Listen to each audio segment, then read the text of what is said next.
Enquanto os irmãos vão até você já pode pegar a sua Bíblia aí. Amós, capítulo 5, final do capítulo 5, verso 21 ao 27. Os sentimentos de Deus.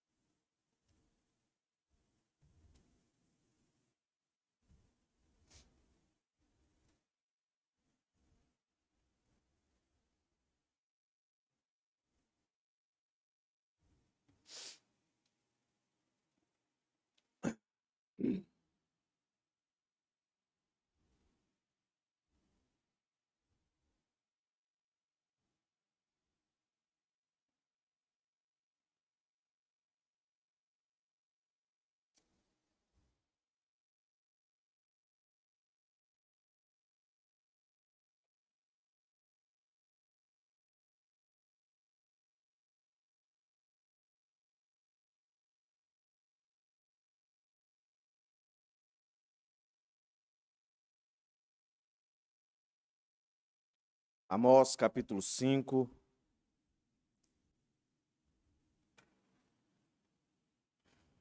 do verso 21 ao verso 25. Meus irmãos, é um texto muito didático. Por isso eu coloquei os sentimentos de Deus, para que os irmãos comecem a observar aí quais são os sentimentos de Deus que aparecem aí. O mais conhecido é sempre o amor, né? É sempre o amor. O mais conhecido, o mais falado e o mais mal compreendido. Mas aqui nós vamos ver, não o amor, mas outros sentimentos que vêm de Deus. Então vamos ler o texto. Vamos conseguir identificar, que é muito claro e objetivo aqui o profeta. Verso 21. Eu odeio e desprezo as suas festas, e com as suas reuniões solenes não tenho nenhum prazer. Mesmo que vocês me ofereçam holocaustos e ofertas de cereais, não me agradarei deles. Quanto às suas ofertas pacíficas de animais gordos, nem sequer olharei para elas. Afasta de mim o barulho dos seus cânticos, porque não ouvirei as melodias das suas liras. Em vez disso, corra o juízo como as águas, e a justiça como um ribeiro perene. A casa de Israel, por acaso, vocês me apresentaram sacrifícios e ofertas de cereais durante os 40 anos no deserto? Pelo contrário, levaram o seu rei Sicute e Quium, o seu deus estrela, imagens que vocês fizeram para si mesmos. Por isso, vou mandar vocês ao exílio para além de Damasco, diz o Senhor, cujo nome é Deus dos exércitos. Oremos. Deus, abençoa-nos, Senhor, na exposição da Tua palavra. Ajuda-nos, Senhor, a compreender as verdades acerca dos Teus sentimentos aqui, nesse texto. Qual a relação deles para conosco? Abre as nossas mentes, Senhor, para compreendermos que se vem de Ti, por mais que pareça ser difícil, ser ruim, na verdade é bom. Porque Tu és um Deus bondoso, gracioso, misericordioso. Dai-me sabedoria no poder do Teu Espírito Santo para falar, para que todos possam entender. Que Teu Espírito Santo me ajude, nos ajude a ser edificados através do confronto da Tua palavra, através das acusações da Tua palavra, através da sinceridade e verdade da Tua palavra. Que haja reconciliação no meu Teu povo, que haja salvação, Deus. É o que Te pedimos e Te imploramos em nome de Jesus.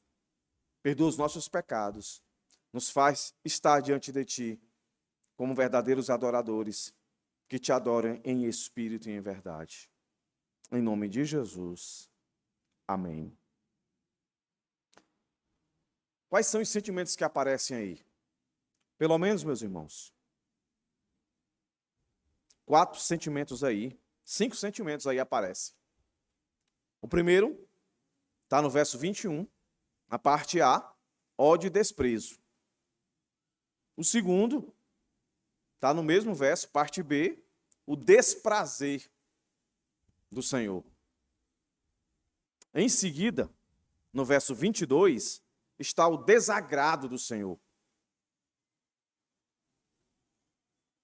E do verso 23 ao 26, o repúdio do Senhor. E no verso 5, ou melhor dizendo, e o quinto sentimento, no verso 27, a ira de Deus. Só um Deus irado manda alguém para o exílio. Só um Deus irado mandou, manda e vai mandar, meus irmãos. Muita gente para o inferno. Será o exílio final. Até lá, representações que aconteceu no tempo e no espaço, como essa, vão sempre acontecer.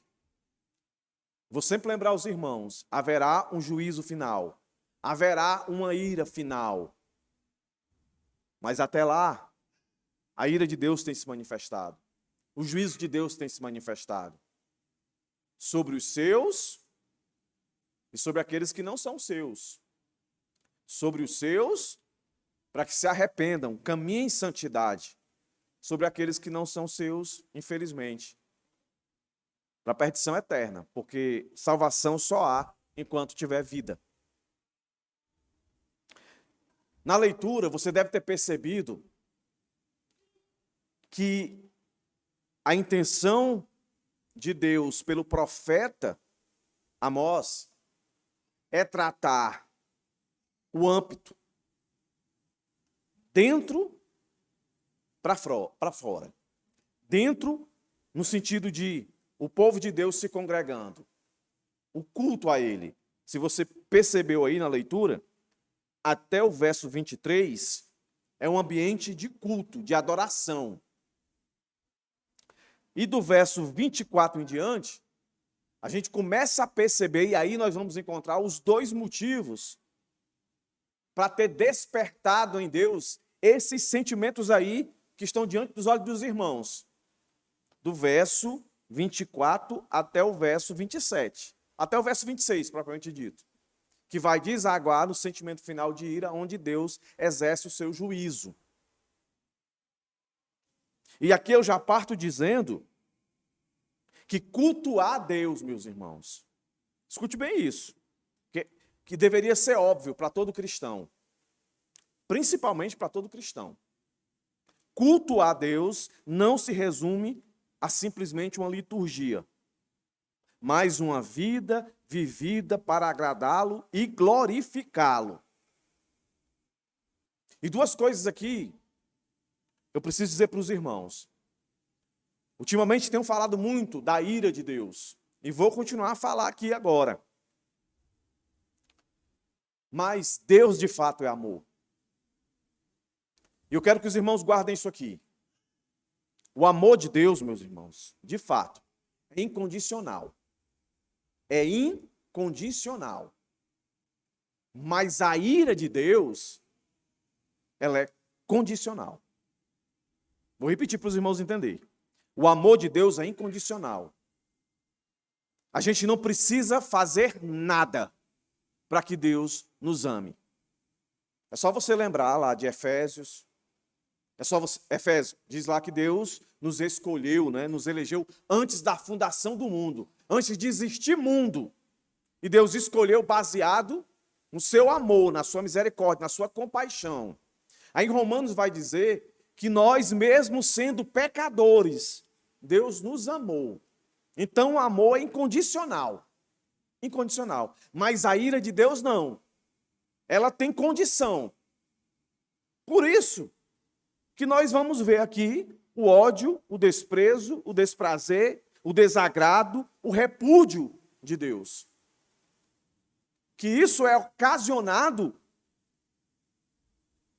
por uma vida que afronta a Deus, que desagrada a Deus. Então a ira de Deus sobre nós, sobre o mundo, ela é condicionada à nossa depravação. Dizendo isso,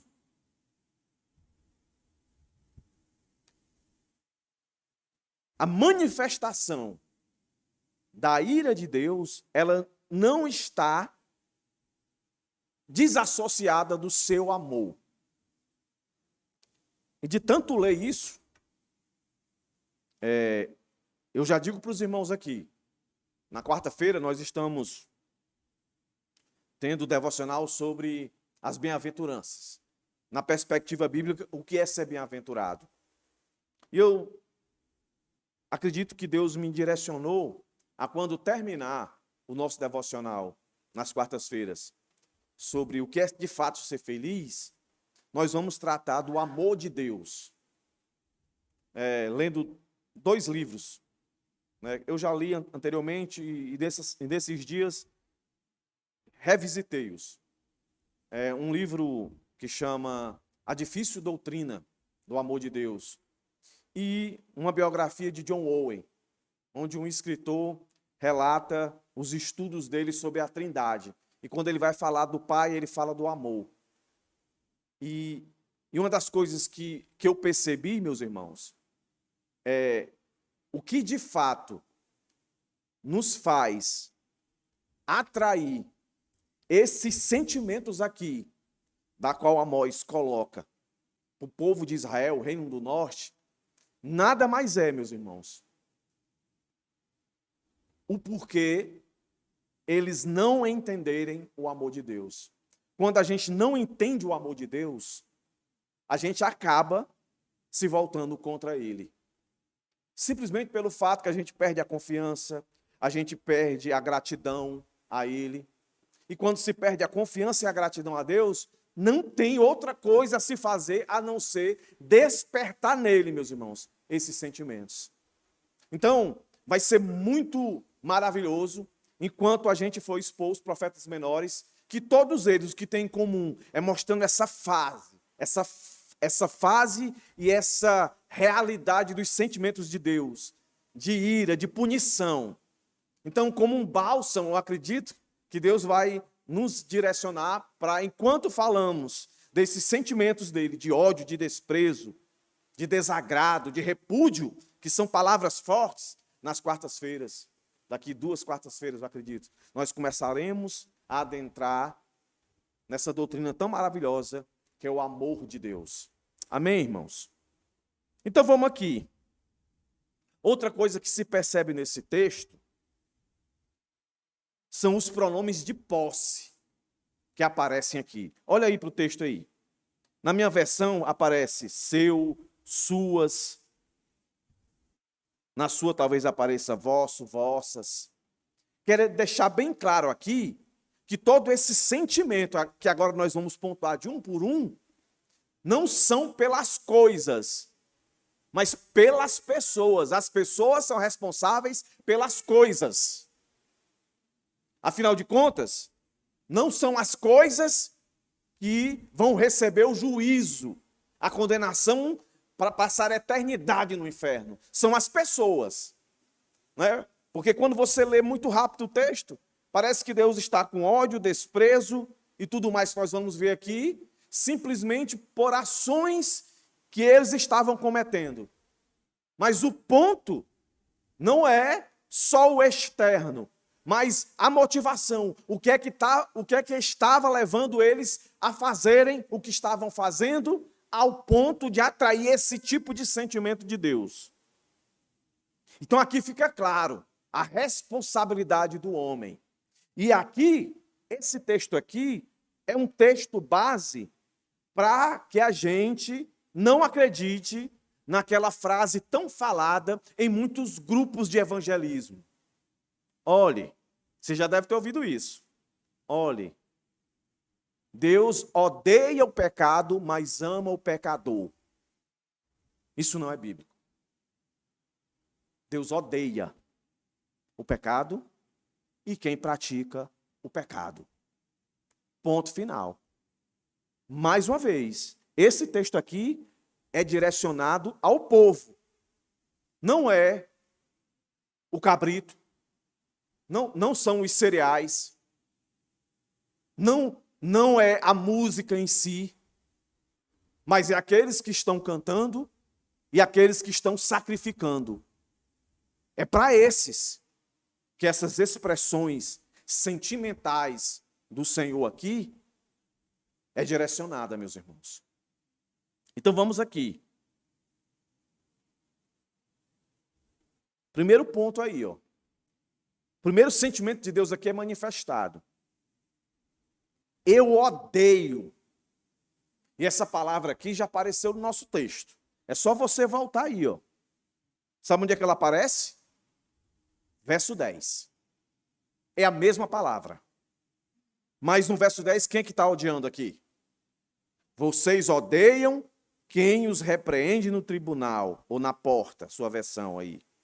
E detestam quem fala com sinceridade, fala a verdade. Os juízes, aqueles que detinham o poder de colocar a lei, a verdade de Deus na prática, para favorecer os desfavorecidos. Mas eles odiavam fazer isso. Verso 15. A palavra agora é direcionada para o povo. Odeiem o mal, está aí, e amem o bem. Eles odiavam o bem e amavam o mal. Então, quando chega aqui, a ideia parece é que Deus está dizendo assim: vocês odeiam o que é certo, vocês detestam, odeiam aqueles que dizem o certo. Vocês odeiam o que é bom. Mas eu vou dizer para vocês, o ódio de vocês nem se compara com o ódio que eu tenho. Essa é a ideia. E a ideia de ódio aí, meus irmãos, é aversão. Forte aversão. É a ideia de eu não sou seu amigo, eu sou seu inimigo. Queira ter qualquer pessoa como seu inimigo, mas não queira ter Deus. Não queira ter Deus. E quando o Senhor diz assim, pela boca do profeta, eu odeio, ele está dizendo, eu sou inimigo. Eu sou inimigo de vocês. Eu desprezo a minha versão. Olha aí, irmãos. Eu desprezo. O que é tanto que Deus odeia e Deus despreza? Aí aquilo que eu disse, meus irmãos, o Senhor vai trabalhar agora o culto, aquilo que eles achavam que era a sinalização que eles tinham comunhão com Deus, que eles tinham paz com Deus, que Deus estava no meio deles. Lembre-se que nós lemos no verso 14 do capítulo 5. Busquem o bem e não o mal, para que vocês vivam, e assim o Senhor, o Deus dos exércitos, estará com vocês como vocês dizem. Eles achavam que a forma que eles estavam cultuando, de fato, chancelava para todos de que Deus estava com eles, que Deus estava no meio deles. Mas Deus está dizendo, eu odeio, eu desprezo. Despreza o quê? Ele começa dizendo, as festas, as suas festas. O que seria festas aqui? No mínimo as 3 principais, que eles tinham que comemorar anualmente. Uma delas é essa. Essa que nós estamos aqui comemorando hoje. A Páscoa, certo? A segunda, Pentecostes. A terceira, Tabernáculos. Qual era o sentido da Páscoa para eles? Era comemorar trazer à memória a libertação deles do cativeiro. Quando você vai lá, para o Antigo Testamento, lá para Êxodo, o povo saindo, assim que eles saem, o Senhor manda eles comemorarem e diz para eles perpetuarem isso, para eles nunca esquecerem a mão poderosa de Deus os livrando. E Amós lembrou eles aqui anteriormente, para eles nunca esquecer.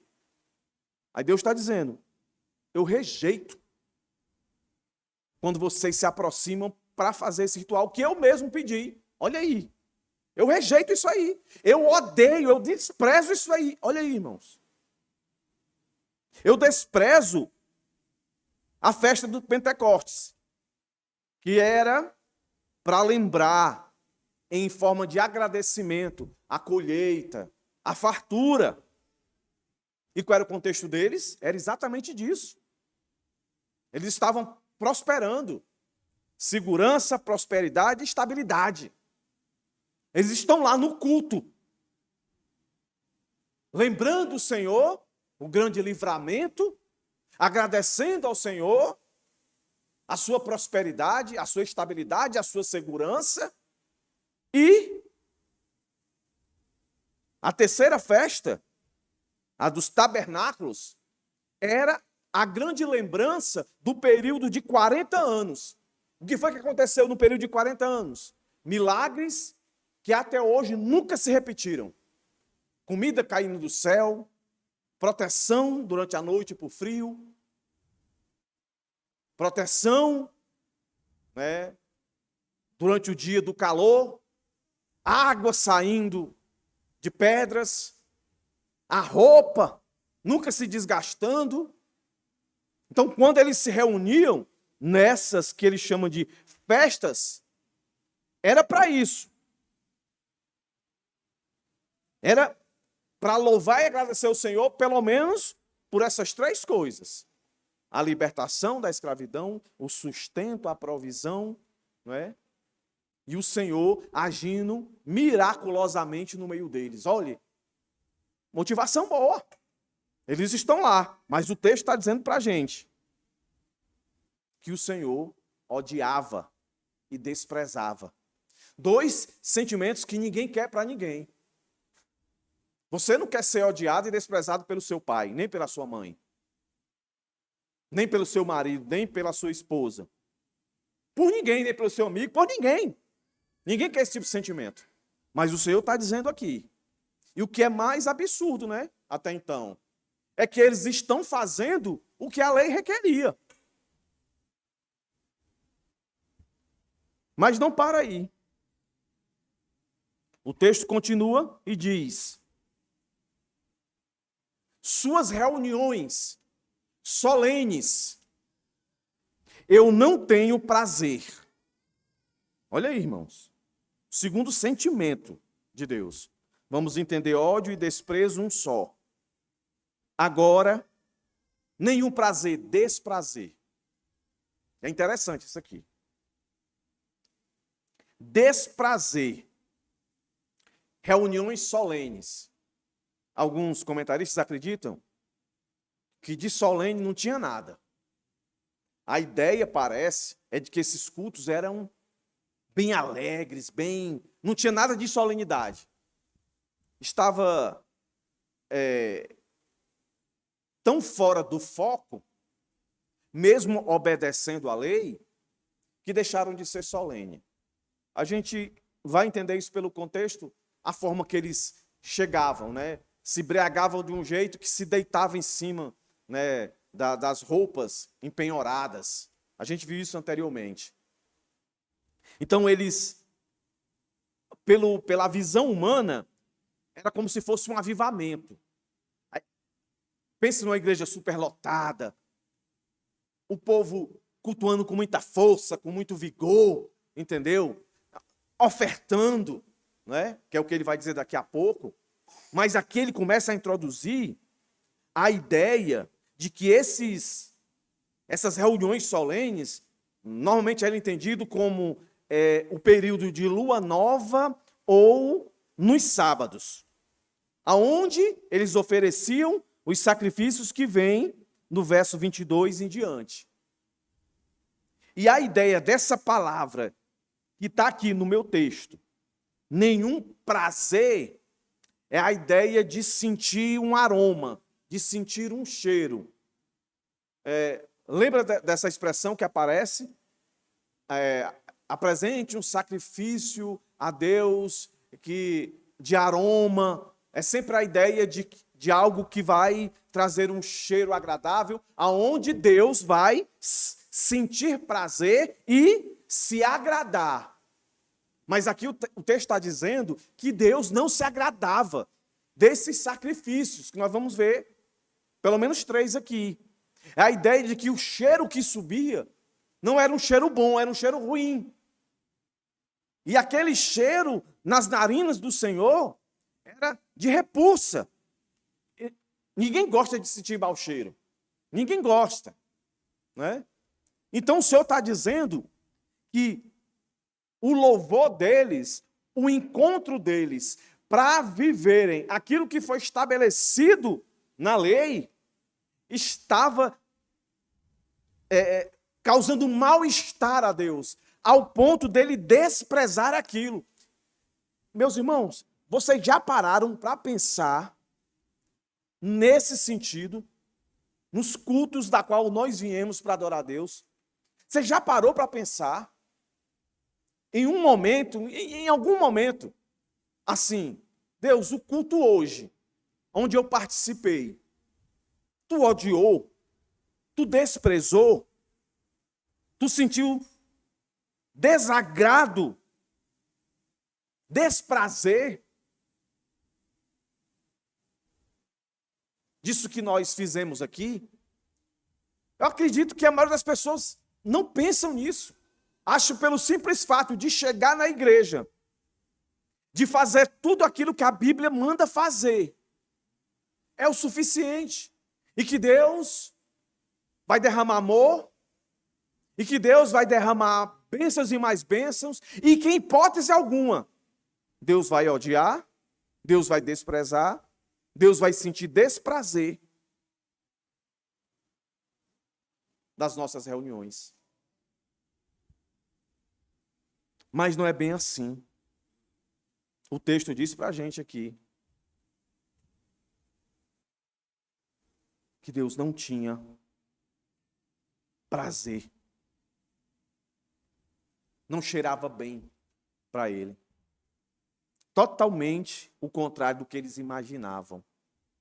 Aí parou aí, irmãos? Não. Verso 22. Ele vai dizer: esses sacrifícios, pelo menos 3 aqui, que desagradava tanto a ele que trazia mau cheiro. Desagradava tanto a ele que trazia desprazer. Imagina aí, a gente vem para cultuar a Deus e aquele que é reverenciado, cultuado, não está tendo prazer. Já pensou, meus irmãos, numa sensação dessa?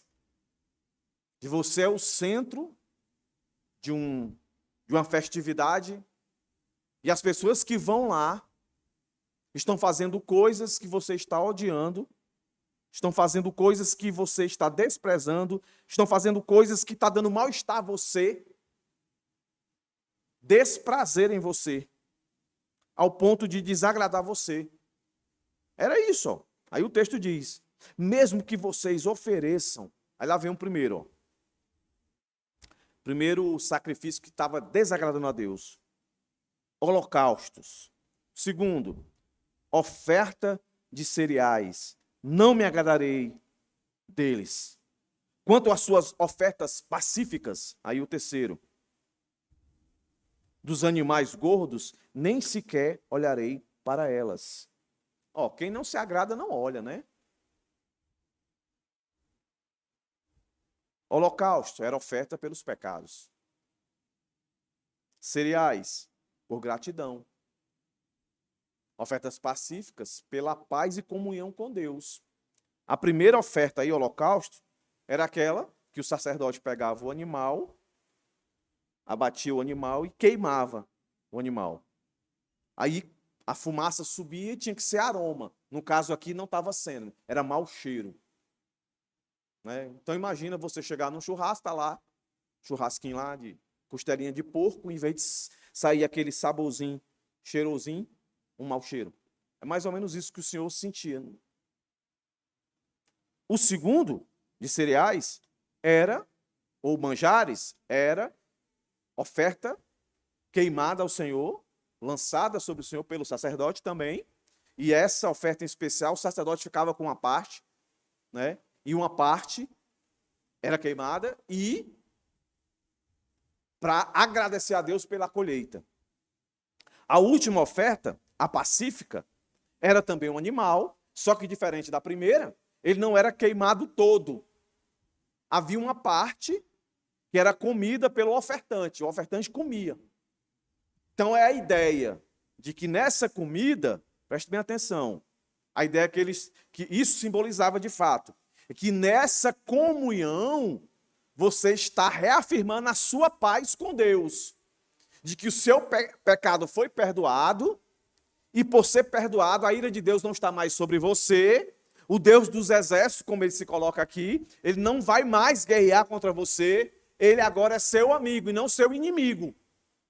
Então veja aí que na cabeça do povo de Deus, Reino do Norte, isso trazia a convicção de que Deus estava no meio deles. Eles estavam fazendo tudo certinho. Mas pastor, se eles estavam fazendo tudo certinho, por que Deus estava odiando? É porque eles não estavam fazendo baseado na justiça e na verdade. Simples assim. Por isso que o quarto ponto não podia ser outro. Se Deus odeia, despreza, se Deus tem desprazer, se Deus está desagradado, o que é que ele vai fazer? Vai repudiar. E perceba que a primeira parte do verso está conectada com o ambiente de culto, que é o louvor. Normalmente, essas ofertas, holocaustos, cereais, pacíficas, elas eram oferecidas em meio a louvores de adoração ao Senhor. Davi, mais adiante, vai formatar isso. Olha o que é que o texto diz, verso 23. O quarto sentimento aí de Deus, o repúdio de Deus, ele vai dizer: afaste de mim o barulho nos seus cânticos. Olha, Deus é músico, 100%, tá? 100%. Se o ser humano consegue perceber quando o negócio não está bem arrumado, quanto mais Deus. Aí Deus está dizendo, ó, vocês pensam que estão me agradando? Vocês pensam que estão tocando certinho? Estão cantando certinho? Isso aí para mim é barulho. Para mim isso aí está tudo fora do tom, está tudo desregulado. Vocês acham que estão abafando? Afasta de mim, eu repudio isso aí. Ele diz mais, ó, não ouvirei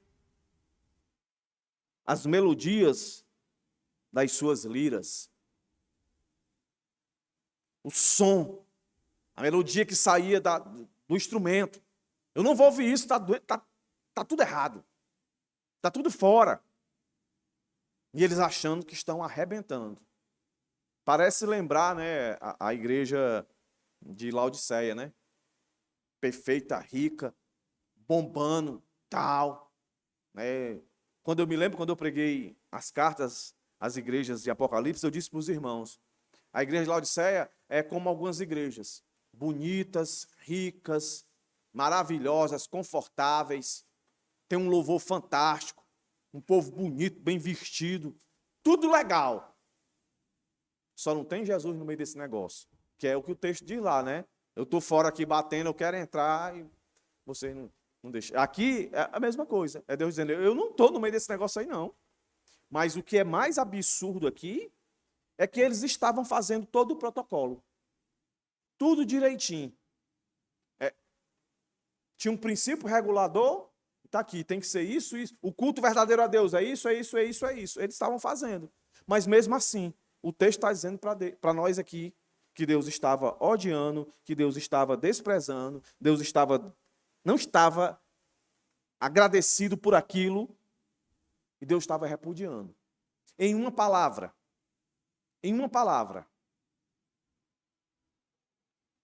Deus. Em duas palavras, Deus deve. Em três palavras, Deus deve ser. Em quatro palavras, Deus deve ser agradado. O culto é para Ele. O culto não é para o homem. O culto é para Ele. E aí Ele está dizendo, esse culto não é para mim. E a gente já sabe, nós aqui, que esse culto era para eles. Eles eram egoístas. Eles estavam fazendo para aparecer. Eles estavam fazendo até além nos seus sacrifícios, nas suas ofertas. Porque eles estavam fazendo isso não para a honra e glória do Senhor, mas para a honra e glória deles. Aí perceba, nós temos a mesma capacidade de replicar esses pecados aqui. Esses pecados que atraem de Deus todos esses sentimentos. Agora, nesse momento, não se iluda. Você pode acreditar que tem gente cultuando a Deus hoje, se duvidar até com coelho em cima do púlpito. E as pessoas não estão nem aí. Se duvidar, tem gente exaltando e honrando tudo e todos, menos a Deus. Mas o culto, visualmente, parece ser bíblico. Tem oração, tem leitura da palavra, tem exposição da palavra, tem tudo que nos tempos modernos se chama uma das marcas da igreja verdadeira. Tem a palavra sendo pregada. Mas, meus irmãos, só isso não é suficiente. Por isso que eu comecei dizendo, um culto não se baseia só numa liturgia. O culto vai além das fronteiras da porta da igreja. O culto verdadeiro a Deus é nossa vida como um todo, fora e dentro da igreja. Por que que Deus se expressou com esses sentimentos tão ruins? Porque Deus, meus irmãos, Ele não olha para nós somente quando nós estamos dentro da igreja. Mas Ele olha para nós toda hora, todo tempo, todo momento. Tem pessoas que acham que Deus só vê a gente quando está na igreja. Se tem um lugar mais fácil da gente enganar as pessoas, é dentro da igreja. Eu já disse isso aqui. Se passar alguém lá fora e olhar para cá, para dentro, ele vai entender que todo mundo aqui é crente. Que todo mundo aqui vive uma vida que agrada a Deus. E se ele passar na hora do louvor, aí ele vai dizer, rapaz, que povo alegre, que povo que adora com vontade a Deus. Aí ele vai dizer isso. E que bom que seja isso. Mas nós temos que nos preocupar como é que Deus está vendo o culto. Eles aqui achavam que Deus estava olhando e estava se agradando. Mas Deus não estava, nós acabamos de ver aqui. Ódio, desprezo, desagrado. Repúdio. Sensação de repúdio, meus irmãos. Afaste de mim. Afaste, eu não quero ver. Tente imaginar. Eu não quero ver, eu não quero. Parem, eu não quero ouvir. Eu não quero ouvir. Então como é que a gente cultua a Deus se Ele não quer ouvir? Se Ele não quer estar perto? O que está acontecendo, Deus? Estão fazendo tudo certinho.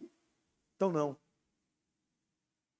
Eu não escuto os cânticos e as melodias de vocês. Aí sim, agora, do verso 24 em diante, ele vai dizer os dois motivos, meus irmãos. Por que que Deus estava odiando esse pessoal? Por que que Deus estava desprezando? E esse mesmo Deus hoje, meus irmãos, Ele é real ainda hoje. Ele tem esses sentimentos ainda hoje. Por duas coisas que deveriam ser óbvias para nós. Primeira delas, vai aparecer aí, ó. Verso 24. Em vez disso o quê? Em vez de vocês estarem me cultuando do jeito que vocês estão fazendo, em vez disso, corram. A ideia de corra é tenha pressa. Resolva logo isso. Corra o juízo como as águas e a justiça como ribeiro perene. O que é que Deus está dizendo? Aqui, é assim, ó. Nada mais do que isso aqui, ó. Antes de vocês me cultuarem, antes de vocês fazerem toda a liturgia certinha como ordenei, antes, vão e vivam a justiça e a retidão. O que o Senhor está falando aqui no verso 24 é o que ele recriminou no verso 7 e no verso 10. O que é que diz o verso 7? Vocês que transformam o juízo em veneno e lançam por terra a justiça. O que é que diz o verso 10? Vocês odeiam vocês odeiam quem os repreende no tribunal e detestam quem falam a verdade.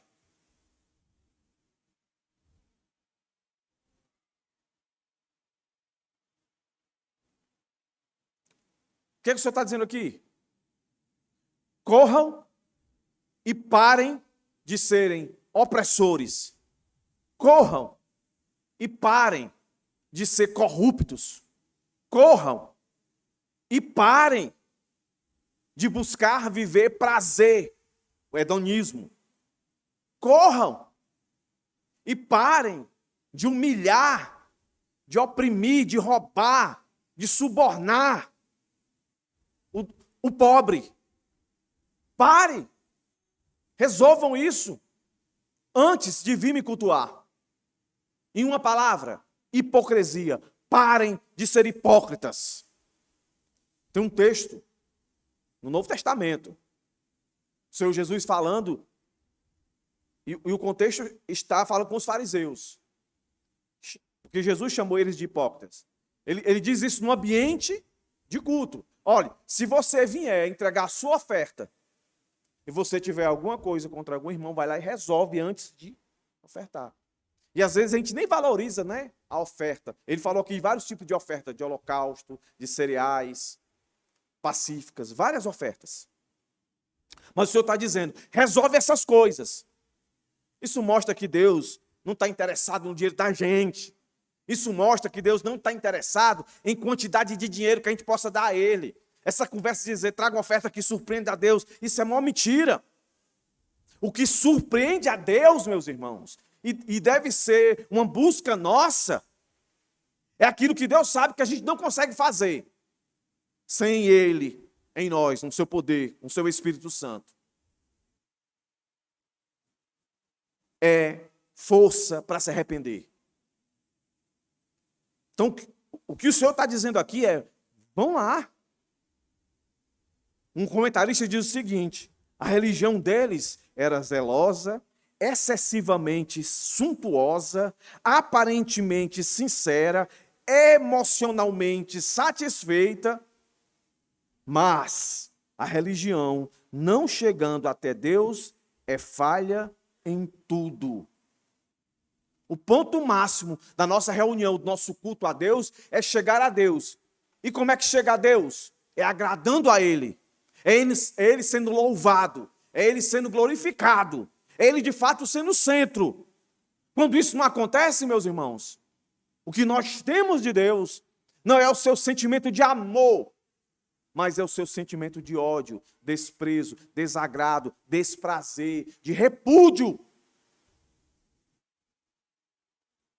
Tudo estava de acordo. Então Deus está dizendo, corra, porque eu não tolero opressão, corrupção, ostentação, a busca por prazer. Não é isso que a gente viu?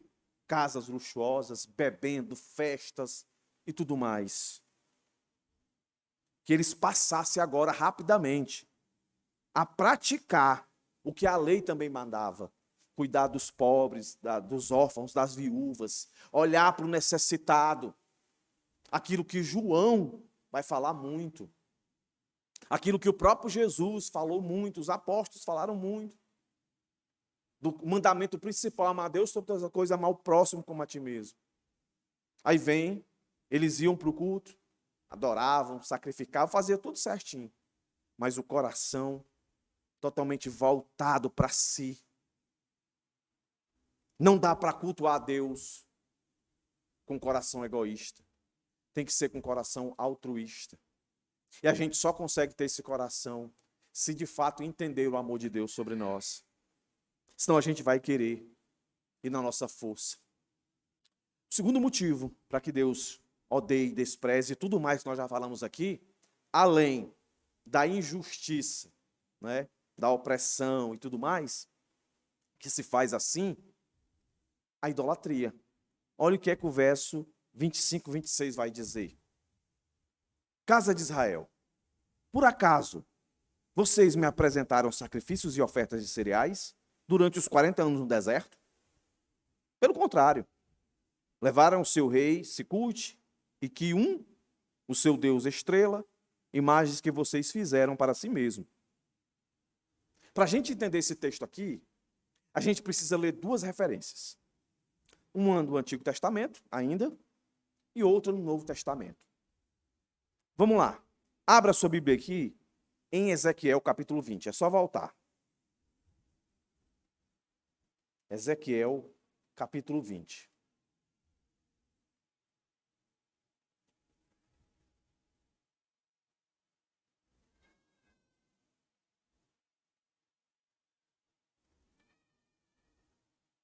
Ezequiel capítulo 20, a partir do verso 5. O que Amós está falando é o que está aqui registrado em Ezequiel. Tem outros locais, mas Ezequiel aqui se faz necessário. Olha o que Ezequiel retrata aqui. Ou melhor dizendo, relata. A partir do verso 5. Preste bem a leitura, eu não quero expor esse texto, mas eu quero que esse texto fale com você, e você lembrando o que nós acabamos de ler aqui, no verso 25 e 26, tá? Eu vou ler calmamente. Verso 5. Assim diz o Senhor Deus: no dia que escolhi Israel, levantando a mão, jurei a descendência da casa de Jacó e me dei a conhecer a eles na terra do Egito. Levantei a mão e jurei, dizendo: eu sou o Senhor seu Deus. Naquele dia, jurei tirá-los da terra do Egito e levá-los para uma terra que eles tinham previsto, uma terra que emana leite e mel, coroa de todas as terras. Então lhes disse: cada um de vocês deve jogar fora as abominações de que se agradam os seus olhos. Não se contaminem com ídolos do Egito. Eu sou o Senhor seu Deus. Mas eles se rebelaram contra mim e não quiseram me ouvir. Ninguém jogava fora as abominações de que se agradavam seus olhos, nem abandonava os ídolos do Egito. Então eu disse que derramaria sobre eles o meu furor, para cumprir a minha ira contra eles, no meio da terra do Egito. Mas agi por amor do meu nome, para que não fossem profanados diante das nações no meio das quais eles estavam, diante das quais eu me dei a conhecer a eles, para os tirar da terra do Egito. E aí o texto continua. Eu os tirei da terra do Egito e os levei para o deserto. Dei-lhes os meus estatutos e lhes fiz conhecer os meus juízos, pelos quais o ser humano viverá se os cumprir.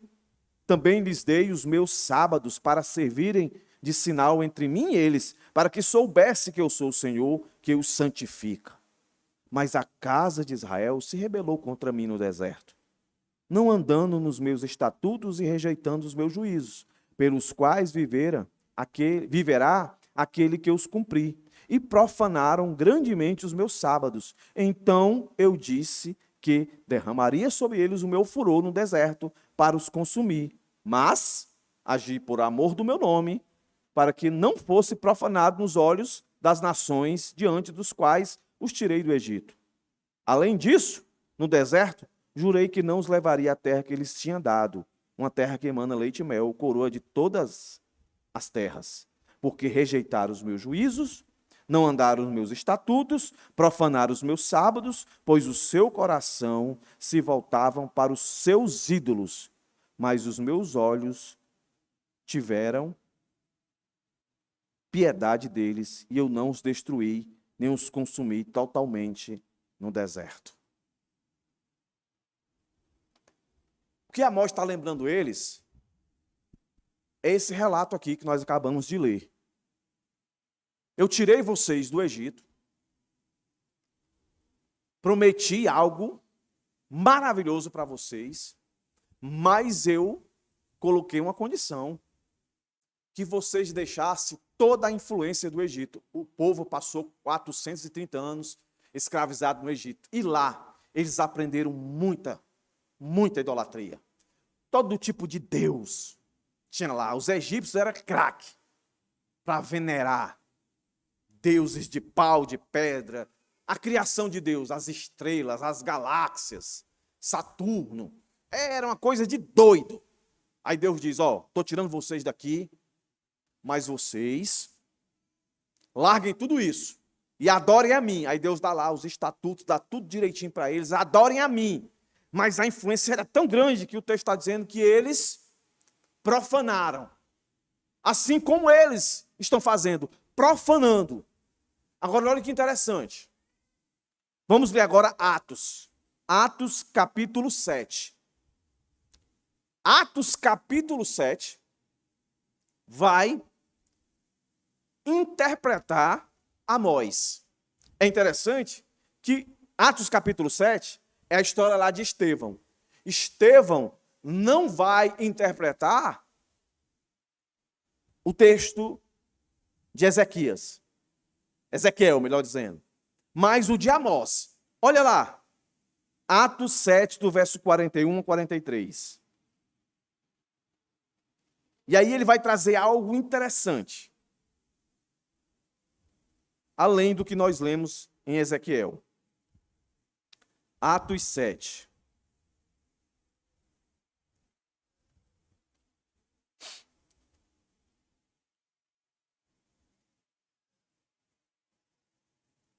Verso 39 até o verso 43, certo?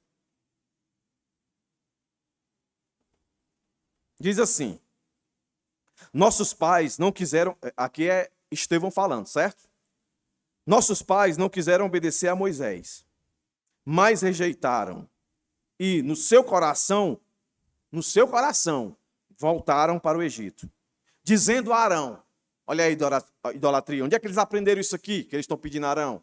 No Egito. Faça para nós deuses que vão adiante de nós. Aí vem o bezerro, lembra lá? Que Moisés sobe para receber as tábuas da lei, e o povo lá embaixo, bora Arão, fazer um negócio para nós adorar e tal, e depois que fez, ainda disseram, esse aí que nos livrou do Egito, olha aí a ingratidão desse povo. Aí ele diz, faça para nós deuses que vão adiante de nós, porque quanto a este Moisés, que nos tirou da terra do Egito, não sabemos o que lhe aconteceu. Estava lá no monte o homem. Naqueles dias fizeram um bezerro e ofereceram sacrifício ao ídolo, alegrando-se com as obras das suas mãos. Mas Deus se afastou e os entregou à adoração das estrelas do céu, como está escrito no livro dos profetas. Aí ele vai citar, que profeta é esse? É Amós. Olha aí o que ele vai dizer, ó casa de Israel, será que foi para mim que vocês ofereceram vítimas e sacrifícios no deserto? Durante 40 anos? Como é que está lá o verso 25? Casa de Israel, por acaso vocês me apresentaram sacrifícios e ofertas de cereais durante os 40 anos no deserto? Então, ele está citando aqui Amós, o profeta Amós. Aí ele vai dizer mais, é aqui que aparece algo que não apareceu em Ezequiel, não apareceu diretamente em Amós, mas aparece aqui. Mas aqui é Deus, o Espírito Santo de Deus, interpretando a sua própria palavra. Mas ele vai dizer algo aqui interessante. Não é verdade que vocês levantaram o tabernáculo de Moloque e a estrela de Refã, o Deus de vocês, imagem que vocês fizeram para adorar? Por isso, vou mandar vocês ao exílio para além da Babilônia. É exatamente como vai terminar o verso 27. Então, sem dúvida, Estevão está citando Amós. Agora, presta atenção, irmãos. O verso 26 fala que eles levaram o seu rei Sicute, Quium, seu deus estrela, e a forma que eles levavam, pelo que nós acabamos de ler aqui em Atos, no verso 43, não é verdade que vocês levantaram o tabernáculo de Moloque? A maior parte dos comentaristas acredita aqui que nessa caminhada aqui, que está registrada em Ezequiel, que Amós aí traz a lembrança e Estevão interpreta, é que nessa caminhada, depois de Deus tirar o povo do Egito, a influência era tão grande que o povo ia para o tabernáculo adorar a Deus e tinha um tabernáculo portátil com seus ídolos que eles trouxeram quando, por 430 anos, foram influenciados pelos egípcios. O Antigo Testamento tem vários textos que diz que Jacó, quando veio, né, a sua descendência, trouxe. Aí Deus está dizendo assim: vocês nunca me enganaram. A geração de vocês é uma geração idólatra. A semelhança dos pais de vocês estão vindo ao meu templo, e no caso eles iam no templo de Gilgal e Betel. E lá, por tudo isso aqui que nós estamos lendo, a ideia que o Senhor está dizendo para eles, que eles estão à semelhança deles. Vocês adentravam nesse templo, não para adorar a mim, mas para adorar outros deuses, como os pais de vocês fizeram. Aquilo que eu sempre abominei, e vocês profanaram. Meus irmãos, era por isso que Deus estava tão odioso, tão desagradado com esse povo. A capacidade desse povo de afrontar a Deus era muito grande. Por isso Deus diz isso para eles, com perguntas retóricas. Quando eu trouxe os pais de vocês, caminhando nos 40 anos, vocês acham que eu não sabia que quando vocês se reuniam para me adorar no tabernáculo que eu disse, vocês tinham os tabernáculozinhos de vocês portáteis, que vocês traziam para adorar a estrela, ao sol, a oferecer. Moloque era entregar uma criança como sacrifício. Meus irmãos, como esse povo era cruel com um Deus tão amoroso. Aí é o ponto que eu digo, por que eles faziam isso? Porque eles não entendiam o amor de Deus. Eles não compreendiam o amor de Deus.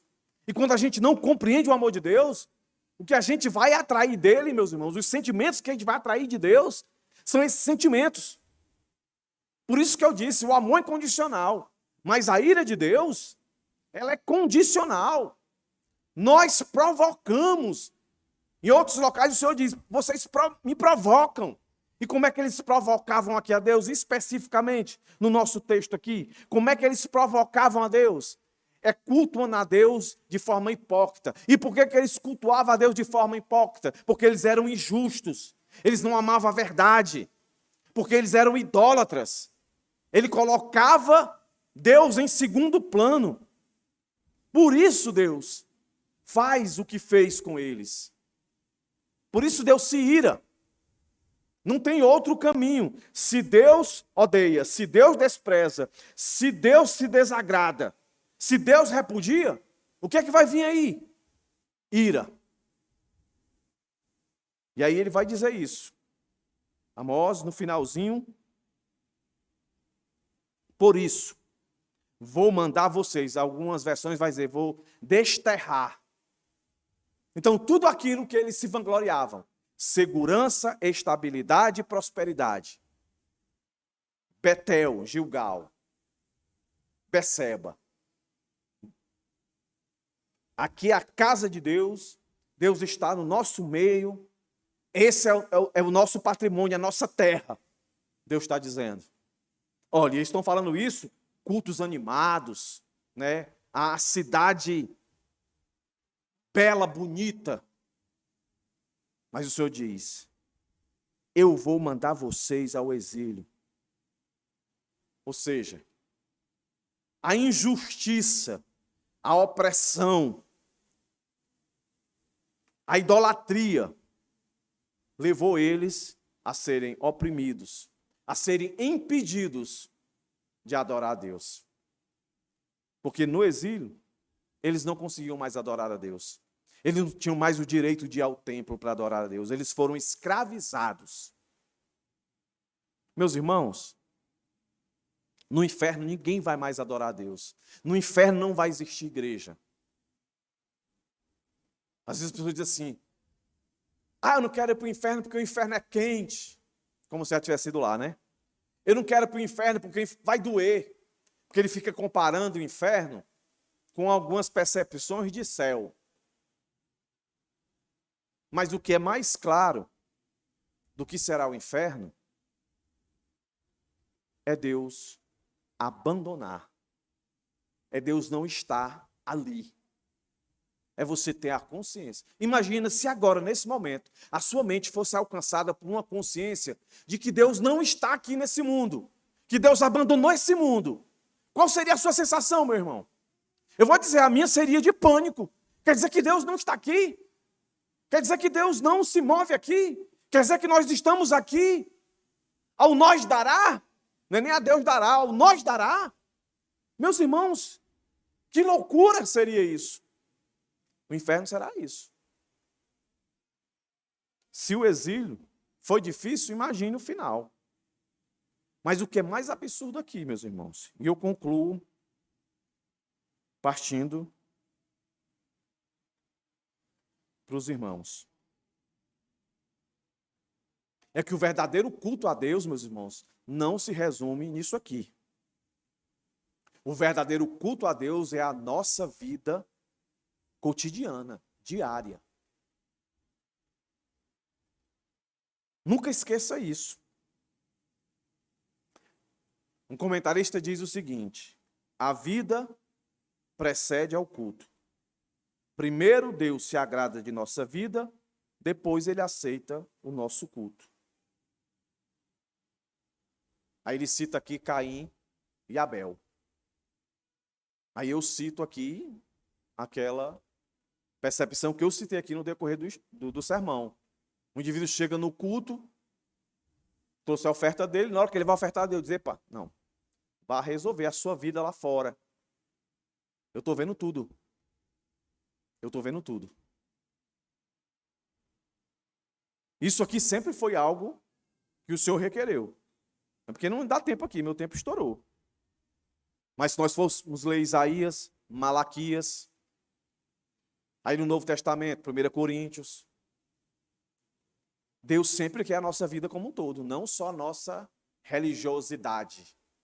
Por isso que eu falo muito, religião com devoção, não simplesmente com ativismo. Eles eram super ativistas aqui, mas o que é que eles atraíram de Deus? Ódio, desprezo, desagrado, afastamento de Deus e a ira de Deus, a condenação de Deus. Segunda coisa, meus irmãos, que Deus não tolera, idolatria. Tolera, idolatria. Aí você diz assim, não, mas eu não adoro estrela, não. Eu não adoro Saturno. Já escreveu um erudito de que o nosso coração é fábrica de ídolos. Talvez você idolatre pessoa, seu marido, seus filhos. Talvez você idolatre a posição da qual você deseja ocupar. Talvez você idolatre seu emprego. Talvez você idolatre o seu dinheiro. E a Bíblia diz, avareza é idolatria. Talvez você idolatre os seus planos, os seus objetivos. O que é idolatria? É tudo aquilo que me dá a razão de viver e de existir. Se aquilo for tirado de mim, aí pronto. Vou morrer. Então o que movia esse pessoal era algo físico, né? Uma estátua, um bezerro. Mas o que estava no coração deles era uma satisfação tríplice. Eles queriam ter satisfeito o desejo deles de prazer, de posição e de aquisição. Está hoje. Então tem muita gente agora, nesse momento, em muitas igrejas, louvando a Deus, fazendo tudo o que a Bíblia diz que é para fazer. Mas o seu coração não tem Deus entronizado. E aí, meu irmão, se você for um cristão, Deus vai castigar. Perceba, Reino do Norte deixou de existir. Depois o Reino do Sul também. Mas sempre existiu o fiel, o obediente. Mas ele também foi para o exílio.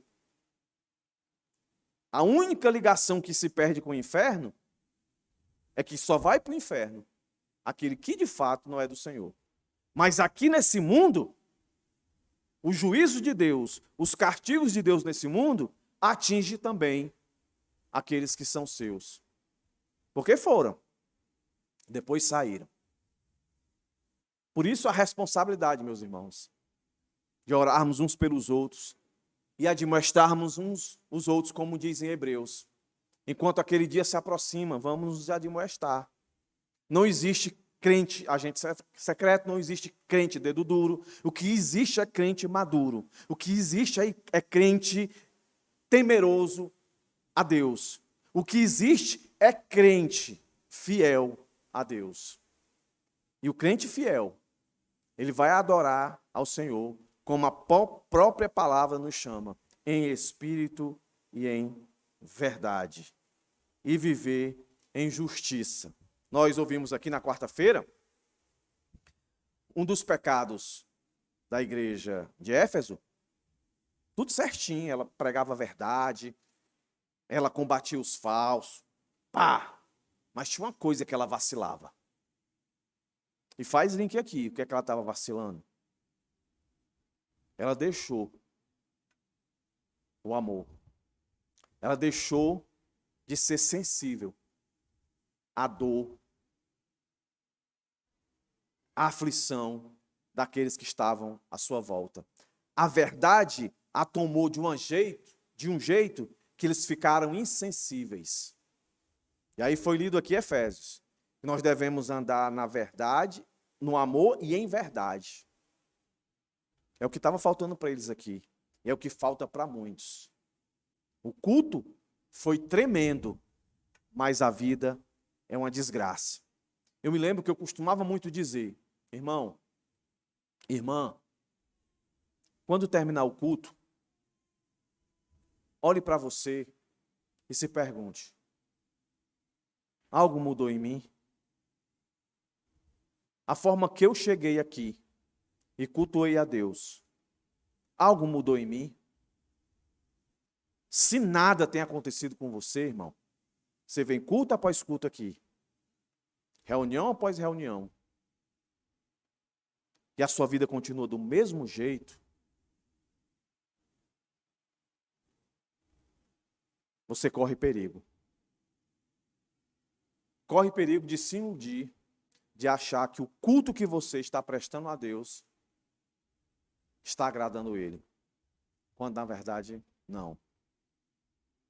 Que Deus tenha misericórdia de nós, que tudo aquilo que nós ouvimos aqui, nós possamos entender que nós temos capacidade, como temos, de atrair do Senhor esses sentimentos. A pergunta é, qual é o sentimento de Deus hoje que está sobre mim?